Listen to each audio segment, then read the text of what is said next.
मैं तुमसे एक बात शेयर करना चाहता हूँ। एक सिंपल सी बात कि ज़िंदगी में इफ़ेक्टिव बनना और सक्सेसफुल बनना दोनों चीज़ें ही अलग हैं। और इस डिफरेंस को समझने में मैंने अपने लाइफ के कुछ इम्पोर्टेंट साल लगा दिए। पर जब स्टेफिन कॉवे की ये किताब मेरी ज़िंदगी में आई तो सब कुछ धीरे धीरे क्लियर होने लगा। ये कोई सेल्फ हेल्प बुक नहीं है, ये एक आईना है जिसमें हम अपने आप को वैसे देखते हैं जैसे हम हैं और वैसे भी जैसा हम बन सकते हैं। तो दोस्तों, आज मैं बात कर रहा हूँ the 7 habits of highly effective people by Stephen Covey book की समरी। तो स्टार्ट करते हैं। मैं जब छोटा था तो मुझे लगा था कि स्मार्ट होने का मतलब है हर बात में दूसरों से आगे रहना। पर जैसे जैसे बड़ा होते गया तो समझ आया कि असली स्मार्टनेस किसी दूसरे को पीछे छोड़ने में नहीं बल्कि खुद को समझने में है। स्टेफिन हमें यही बात बताते हैं कि असली पावर किसी और को कंट्रोल करने में नहीं बल्कि अपने आप को कंट्रोल करने में है। जिंदगी में हम सबके पास टाइम होता है 24 घंटे। पर कुछ लोग हैं जो इसी 24 घंटे में जिंदगी जीत लेते हैं और कुछ लोग बस गुजार देते हैं। यह फर्क है सिर्फ उनकी आदतों का। ऐसी आदतें जो अंदर से निकलती हैं, जिनका बेस स्ट्रॉन्ग। स्टेफिन ये भी कहते हैं कि हमारी आदतें हमारी आइडेंटिटी बन जाती है सिर्फ इमेज पे। पर आदत कोई मैजिक ट्रिक नहीं है, ये तो छोटी छोटी चॉइसेस का रिजल्ट होती है जो हम रोजाना लेते हैं। जैसे हर सुबह जल्दी उठना या बिस्तर में पड़े रहना, किसी बात पे रिएक्ट करना या पेशेंटली वेट करना। हर एक डिसीजन, हर एक छोटा सा एक्शन एक ब्रिक की तरह होता है जो तुम्हारे पर्सनालिटी की बिल्डिंग बनाती है। मैं सोचता था कि दुनिया काफ़ी अनफेयर है। दूसरे लोग लकी होते हैं, उनके पास पैसा होता है, सपोर्ट होता है, और मैं बस स्ट्रगल कर रहा हूँ। पर फिर मुझे समझ आया कि मैं अपनी कहानी का हीरो नहीं, विक्टिम बन गया हूँ। और स्टेफिन एग्जैक्टली यही मिरर मेरे सामने रखते हैं। वो कहते हैं, तू जो सोचता है, तू जो करता है, वही तू बन जाता है। मतलब, अगर मैं खुद को विक्टिम मानता हूँ तो दुनिया मुझे विक्टिम की तरह ही ट्रीट करेगी। पर अगर मैं खुद को रिस्पॉन्सिबल मान लूँ तो मैं कहानी का डायरेक्शन बदल सकता हूँ। तुमने नोटिस किया होगा, जब भी कोई प्रॉब्लम होती है हम पहला सवाल यह पूछते हैं, आखिर मेरे साथ ही क्यों। पर स्टेफिन सिखाते हैं कि तुम्हें अपना नज़रिया बदलना ज़रूरी है। इसकी जगह तुम ये पूछो कि मैं क्या कर सकता हूँ अब इस स्थिति में। जब हम दूसरों को ब्लेम करना छोड़ देते हैं तो हम रियल पावर में आते हैं। खुद को चेंज करना सबसे पहला स्टेप है, और वही सबसे मुश्किल भी। जिंदगी में हम रिएक्शन मशीन बन चुके हैं। कोई भी बोलता है हम तुरंत रिएक्ट करते हैं। गुस्सा, फ्रस्ट्रेशन, कंपैरिजन, सब कुछ ऑटोमेटिक है। पर स्टीफन बताते हैं कि इंसान के पास एक गिफ्ट है। स्टिमुलस और रिस्पॉन्स के बीच में एक छोटा सा गैप होता है, और उस गैप में छुपी होती है हमारी आज़ादी। आज़ादी चूज करने की। तुम गुस्सा चूज करते हो या शांति, ये तुम्हारे हाथ में होता है। बस अवेयरनेस चाहिए। एक एग्जाम्पल दूँ, सोचो तुम ऑफिस में हो या कॉलेज में और कोई तुमसे रूड बात कर देता है। तुम्हारा इंस्टिंक्टिव रिएक्शन होता है या तो चिल्लाना या इग्नोर करना। पर अगर तुम रुक के सोच लो, क्या यह बंदा फ्रस्ट्रेटेड है, क्या मैं इस एनर्जी को एम्पलीफाई कर रहा हूँ या डिसॉल्व, तो तुम्हारा रिस्पॉन्स बदल सकता है। और जब रिस्पॉन्स बदलता है तुम्हारा एनवायरनमेंट भी ऑटोमेटिक बदल जाता है। स्टीफन कहते हैं, जिंदगी का कंट्रोल लेने के लिए तुम्हें अपने अंदर के सॉफ्टवेयर को अपडेट करना पड़ता है। बाहर की दुनिया तो तुम्हारे रिफ्लेक्शन जैसे ही होती है। अगर तुम इनसाइड आउट चेंज करते हो तो बाहर की दुनिया भी तुमसे बेटर बिहेव करने लगती है। और हाँ, एक और चीज़, विजन। तुम्हें पता ही नहीं होता कि तुम किस डायरेक्शन में जा रहे हो, तो तुम भागते जा रहे हो विदाउट नोइंग डेस्टिनेशन। स्टीफन बोलते हैं, start with the and in mind. सोचो, अगर तुम्हारी लाइफ एक मूवी है तो उसका लास्ट सीन क्या है। तुम चाहते हो लोग तुम्हारे बारे में क्या कहें। क्या तुम एक लविंग, काइंड और रिस्पॉन्सिबल इंसान के रूप में याद किए जाओगे, या एक कंफ्यूज्ड, एंग्री और सेल्फिश आदमी के रूप में। ये बात सुनते ही मेरी सोच रुक गई। मुझे लगा मैं तो बस जी रहा हूँ बिना सोचे समझे। पर जब मैंने विजुअलाइज करना शुरू किया कि मैं अपने पेरेंट्स के लिए, अपने पार्टनर के लिए, अपने आप के लिए क्या बनना चाहता हूँ, तब मेरी डेली चॉइसेस भी अलाइन होने लगी। सुबह उठना, मोबाइल कम यूज करना, अपना काम पूरे दिल से करना, सब कुछ एक डायरेक्शन में चले गया। जिंदगी तुमसे सिर्फ एक ही चीज चाहती है, क्लैरिटी। ये एक क्लैरिटी तब आती है जब तुम अंदर की आवाज़ सुनते हो, ना कि दुनिया की चिल्लाहट। स्टीफन ये भी कहते हैं वैल्यूज बिना डायरेक्शन के बस कंफ्यूजन होते हैं। तुम्हें पता होना चाहिए तुम्हारे नॉर्थ स्टार क्या हैं, तुम किस चीज़ के लिए जी रहे हो। अगर तुम यह समझ जाओ तो डिसीजन लेना आसान हो जाता है। क्या एक्सेप्ट करना है, क्या नहीं, सब क्लियर हो जाता है। जब मुझे अपना एंड गोल का आइडिया आया तो मुझे लगा बस अब लाइफ सेट है। बट लाइफ ने बोला बेटा, क्लैरिटी होना अलग बात है, उस डायरेक्शन में चलना अलग। क्योंकि जब तुम सच में किसी क्लियर डायरेक्शन में चलने लगते हो तो सबसे पहले तुम्हारे पुराने कंफर्ट जोन दिखने लगते हैं। पुरानी यादें, पुराने लोग और पुरानी सोच सब तुम्हें खींचने लगते हैं। पर यही तो असली टेस्ट होता है। स्टेफन एक चीज पे बहुत जोर देते हैं, टाइम मैनेजमेंट। नॉर्मल लोग टाइम को कैलेंडर और क्लॉक से मेजर करते हैं, पर इफेक्टिव लोग टाइम को प्रायोरिटी से मैनेज करते हैं। मैं भी पहले सोचता था यार काम बहुत है, टाइम ही नहीं मिलता। पर फिर स्टीवन ने मुझे ये सिंपल सी बात समझाई, तुम्हारे पास टाइम नहीं मिलता, तुम उसे बनाते हो। उसने एक बड़ा पावरफुल एग्जाम्पल दिया था, एक गिलास जार, कुछ बड़ा पत्थर, कुछ छोटी ग्रेवल्स और थोड़ा सा पानी।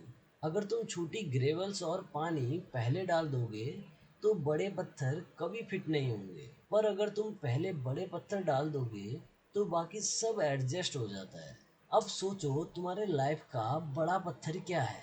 फैमिली, हेल्थ, अपने ड्रीम प्रोजेक्ट, तुम पहले वही डालते हो क्या? नहीं ना। मैं भी पहले ईमेल्स, सोशल मीडिया और रैंडम कामों में अटका रहता था। लेकिन जब मैंने अपने बड़े पत्थर पहले डालना शुरू किए तो हर चीज़ लाइन में आने लगी। सुबह उठते ही सबसे पहले अपने ड्रीम पे काम, दिन में एक फिक्स टाइम फैमिली के साथ, हेल्थ के लिए डेली वॉक, और फिर जो बचा वो बाकी दुनिया के लिए। और हाँ, एक और चीज़ स्टीफन कहते हैं कि लोग अक्सर अर्जेंसी और इम्पोर्टेंस में कंफ्यूज हो जाते हैं।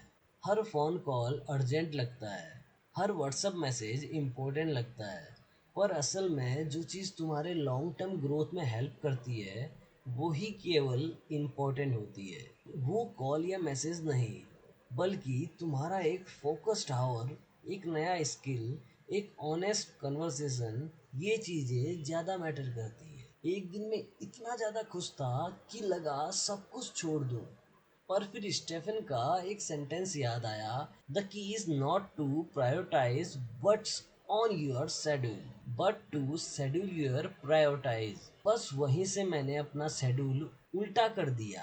अब पहले प्रायोरिटीज फिक्स होती हैं, बाकी सब बाद में। और जब प्रायोरिटीज फिक्स होती हैं तब रिलेशनशिप भी चेंज होने लगते हैं।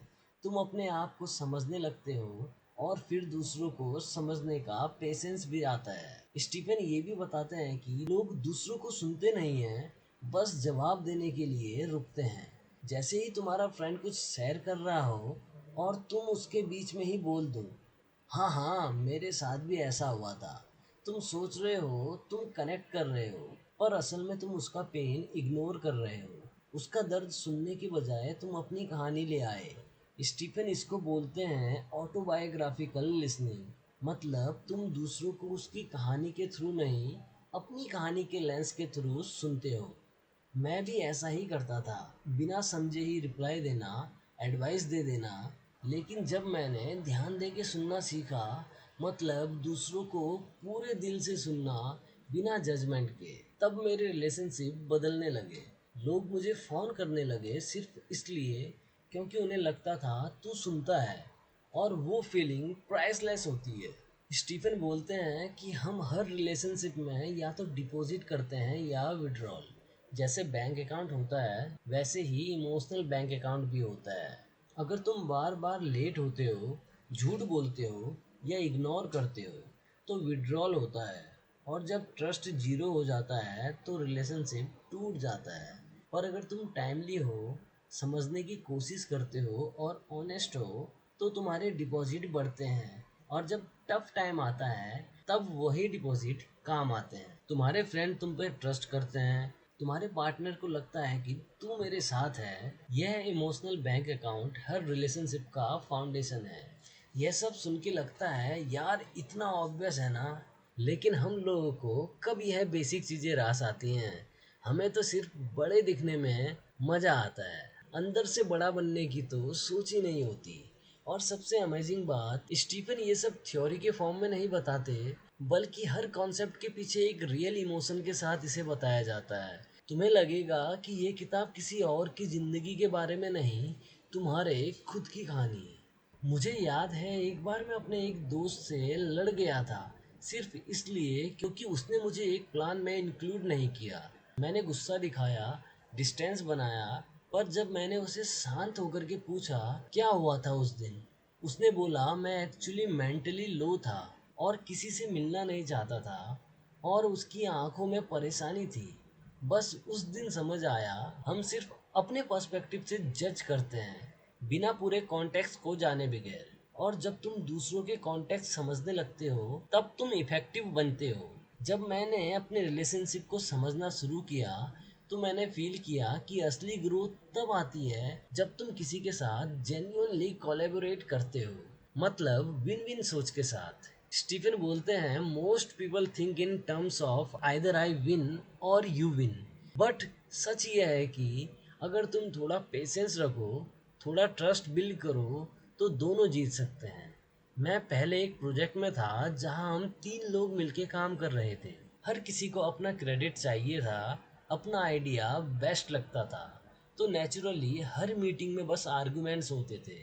एक दिन मैंने बोला चलो एक काम करते हैं, सब एक दूसरे के आइडिया को पहले समझते हैं बिना किसी को इंटरप्ट किए। और जब हमने एक दूसरे को सीरियसली सुना तब समझ आया कि हम सब एक ही प्रॉब्लम को अलग अलग नज़रिए से देख रहे थे। जब आइडियाज मिक्स हुए तो नया सॉल्यूशन आया जो हम तीनों के आइडियाज से बेटर था। स्टीफन इसको कहते हैं साइनर्जी। जैसे नेचर में होता है, एक जंगल में अलग अलग स्पीसीज मिलके एक इकोसिस्टम बनाते हैं, वैसे ही इंसान भी जब अपने डिफरेंसेस को सेलिब्रेट करते हैं तब असली क्रिएटिविटी आती है। साइनर्जी का मतलब होता है 1+1=3। तुम अलग हो, मैं अलग हूँ, पर अगर हम अपनी अलगियत को स्ट्रेंथ बना लें तो रिजल्ट कुछ अलग ही लेवल का होता है। स्टीफन यह भी कहते हैं कि साइनर्जी तभी आती है जब तुम्हें लगता है कि मैं कंप्लीट हूँ। मुझे किसी को नीचे दिखा के अपनी वैल्यू प्रूव नहीं करनी। पहले मैं भी हर डिबेट जीतने की कोशिश करता था, हर बार अपनी बात लास्ट रखना चाहता था। पर जब समझा कि समझना ज़्यादा इम्पोर्टेंट है जीतने से, तब लोग खुद तुम्हें सुनने लगते हैं। और यह तभी पॉसिबल होता है जब तुम अपने अंदर के वर्ल्ड के साथ कनेक्टेड हो। इस किताब में एक और हैबिट है जो मुझे पर्सनली सबसे ज़्यादा रियल लगी, और वो है शार्पन द सॉ। इसका मतलब सिंपल है, अगर तुम एक ट्री काट रहे हो और तुम्हारी आरी में धार नहीं है तो चाहे तुम कितना भी जोर लगा लो वो ट्री नहीं कटेगा। पर अगर तुम थोड़ा वक्त निकाल के आरी को तेज कर लो तो आधी मेहनत में काम हो जाता है। मुझे लगा मैं हर वक्त प्रोडक्टिव बनने के चक्कर में अपने आप को थका रहा हूँ। रोज काम, रोज हसल, बिना रेस्ट, बिना रिचार्ज। पर जब मैंने ये आइडिया समझा तब फील हुआ कि सेल्फ केयर कोई लग्जरी नहीं, वो ज़रूरत है। शार्पनिंग द सॉ का मतलब है अपनी फिजिकल, मेंटल और इमोशनल और स्पिरिचुअल सेल्फ को नर्चर करना। मैंने रूटीन में छोटी छोटी चीज़ें ऐड की। सुबह 10 मिनट नेचुरल वॉक, हर हफ्ते एक ऐसा वक्त जहाँ मैं सिर्फ म्यूजिक सुनना या जर्नल लिखूं। यह सब फैंसी नहीं लगता, पर जब तुम ये कंसिस्टेंटली करते हो तुम्हारा फोकस शार्प हो जाता है। तुम ज़्यादा अवेयर हो जाते हो कि तुम्हारे अंदर क्या चल रहा है और बाहर के प्रेशर कैसे हैंडल करना है। स्टीफन हर चीज़ को 4 डायमेंशन में डिवाइड करते हैं, बॉडी, माइंड, हार्ट और स्पिरिट। अगर तुम सिर्फ बॉडी पे फोकस करोगे और बाकी तीन चीज़ों को इग्नोर कर दोगे तो इम्बैलेंस होगा। तुम फिट तो रहोगे पर मेंटली स्ट्रेस में, इमोशनली डिस्कनेक्टेड और स्पिरिचुअली लॉस्ट हो जाओगे। एक बार मैं एक सोलो ट्रिप पे गया था, बिना फ़ोन, बिना किसी से बात किए, सिर्फ मैं और जंगल। वहाँ जाके मैंने फील किया कि मेरी स्पिरिट तो कब से चुप थी। मैं बस दुनिया के लिए जी रहा था, अपने लिए नहीं। तब मैंने ये डिसाइड किया, हर महीने में एक दिन सिर्फ अपने लिए रखूँगा। ना सोशल मीडिया, ना काम, बस मैं, मेरे थॉट्स और मेरी ब्रीथिंग। यह छोटी छोटी चीज़ें मुझे वापस से सेंटर्ड करती हैं, क्योंकि दुनिया तो तुम्हें हर वक्त तोड़ने की कोशिश करेगी, कभी कंपटीशन के नाम पे, कभी कंपैरिजन के नाम पे।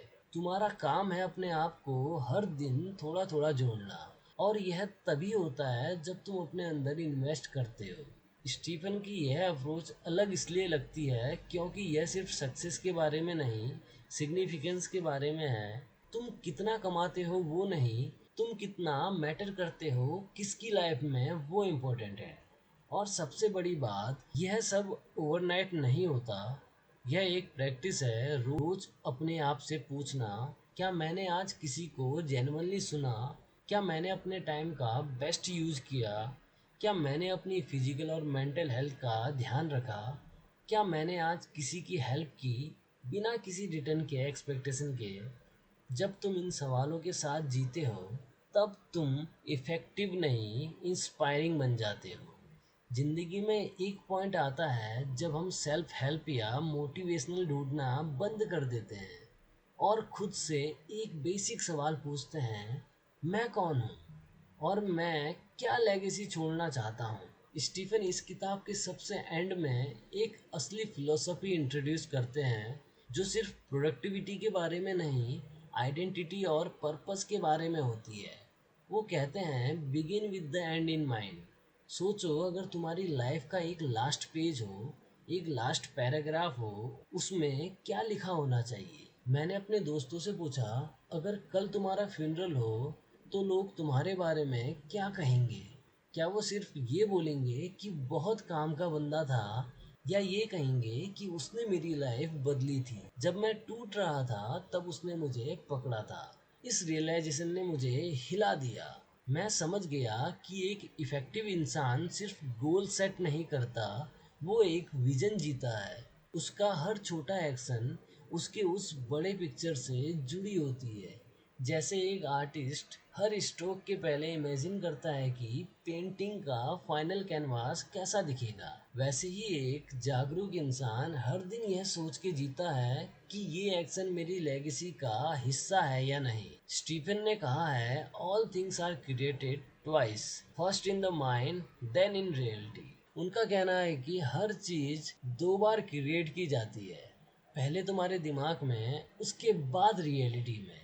पहले तुम्हारे दिमाग में ड्रीम बनता है, फिर तुम्हारे एक्शन उस ड्रीम को दुनिया में लाते हैं। तो अगर तुम्हारा दिमाग कंफ्यूज है तो तुम्हारी दुनिया भी हमेशा स्कैटर्ड रहेगी। यही रीजन है कि वो पर्सनल मिशन स्टेटमेंट लिखने को कहते हैं। मैंने भी लिखा, सिंपल शब्दों में, बिना किसी फैंसी लैंग्वेज के। मैं एक ऐसा इंसान बनना चाहता हूँ जो हर किसी को फील कराए कि वो मैटर करता है। मैं अपनी ज़िंदगी को सिर्फ सक्सेसफुल नहीं, मीनिंगफुल बनाना चाहता हूँ। जब भी मैं कंफ्यूज होता हूँ या कोई डिसीजन लेना होता है, मैं उस मिशन को याद करता हूँ। वो मेरी इंटरनल कंपास बन गई है। और यह कंपास तुम्हें तभी मिलता है जब तुम खुद को ऑनेस्टली देखने के लिए तैयार हो जाते हो, अपने फ्लॉस के साथ, अपने फियर के साथ। लोग तुम्हें तब तक अप्रिसिएट नहीं करेंगे जब तक तुम खुद को एक्सेप्ट नहीं करते। तुम किसी और को तब तक समझ नहीं सकते जब तक तुम अपने अंदर के चाव्स को ऑर्गेनाइज नहीं करते। मैं एक टाइम पे बहुत एक्सटर्नल चीज़ों पे डिपेंडेंट था। लोग क्या बोलेंगे, मुझे कितना पैसा मिल रहा है, कितने व्यूज़ आ रहे हैं। पर जब मैंने ये 7 हैबिट्स डीपली लिव करनी शुरू करी तो फील हुआ कि असली जीत तब होती है जब तुम रात को पीसफुली सो सकते हो, बिना किसी रिग्रेट के। और सबसे बड़ी जीत होती है अपने कैरेक्टर पे काम करना। स्टीफन ये क्लियरली कहते हैं कि इफ़ेक्टिवनेस सिर्फ एक टेक्निक नहीं है, यह एक कैरेक्टर एथिक है। तुम्हारे पेशेंस, तुम्हारी ऑनेस्टी, तुम्हारी इंटीग्रिटी, यह तुम्हारा सबसे बड़ा एसेट होता है। लोग तुम्हें इसलिए याद रखते हैं कि तुमने उन्हें कैसा फील कराया, ना कि तुमने क्या अचीव किया। सोच लो, तुम्हारा पेशेंस किसका दिन बना सकता है। तुम्हारी एक स्माइल किसका कॉन्फिडेंस वापस ला सकती है। तुम्हारा एक इनकरेजमेंट किसकी ज़िंदगी का डायरेक्शन बदल सकती है। और यही स्टीफन का मैसेज है। तुम्हारी इफेक्टिवनेस दुनिया के लिए एक गिफ्ट बन सकती है अगर तुम्हारी इंटेंशन क्लीन हो। वो एक कहानी बताते हैं एक फादर की, जो हमेशा काम में बिजी रहते थे। एक दिन उसकी बेटी ने कहा, पापा आप ऑफिस में सबको टाइम देते हो पर मुझे नहीं। उस दिन उसने डिसाइड किया, मैं हर वीक एक दिन सिर्फ अपने फैमिली के लिए रखूंगा। वही छोटी सी हैबिट उसके रिलेशनशिप का फाउंडेशन बन गई। तुम भी रिलेशनशिप, कैरियर, ड्रीम्स सब पे काम करो, पर उन्हें इंटेंशनल बनाओ। स्टीफन सिखाते हैं कि तुम एक ही इंसान हो, अलग अलग रोल्स में, पर एक ही कैरेक्टर के साथ। अगर वो कैरेक्टर स्ट्रांग है तो हर रोल में क्लैरिटी और कंपैशन दिखेगा। तो आखिर में the 7 habit of highly effective people ये एक इनर इंजीनियरिंग मैनुअल है। ये एक रोड मैप है जो तुम्हें सिर्फ प्रोडक्टिव नहीं, फुलफिल्ड बनाता है। और अगर तुम इस किताब की कहानी को अपने जीवन में जीने लग जाओगे तो तुम ना सिर्फ अपने गोल्स अचीव करोगे, तुम एक ऐसे इंसान बन जाओगे जिसके होने से दुनिया थोड़ी बेटर फील करती है। क्योंकि असली इफेक्टिवनेस तब आती है जब तुम सिर्फ काम नहीं करते, तुम अपने होने का मतलब समझने लगते हो। तो दोस्तों, यही थी the 7 habits of highly effective people. अगर ये समरी आपको पसंद आई हो तो इसे लाइक देना, चैनल को भी सब्सक्राइब करना। मिलता हूँ बहुत जल्द किसी नए समरी के साथ, तब तक के लिए बाय बाय।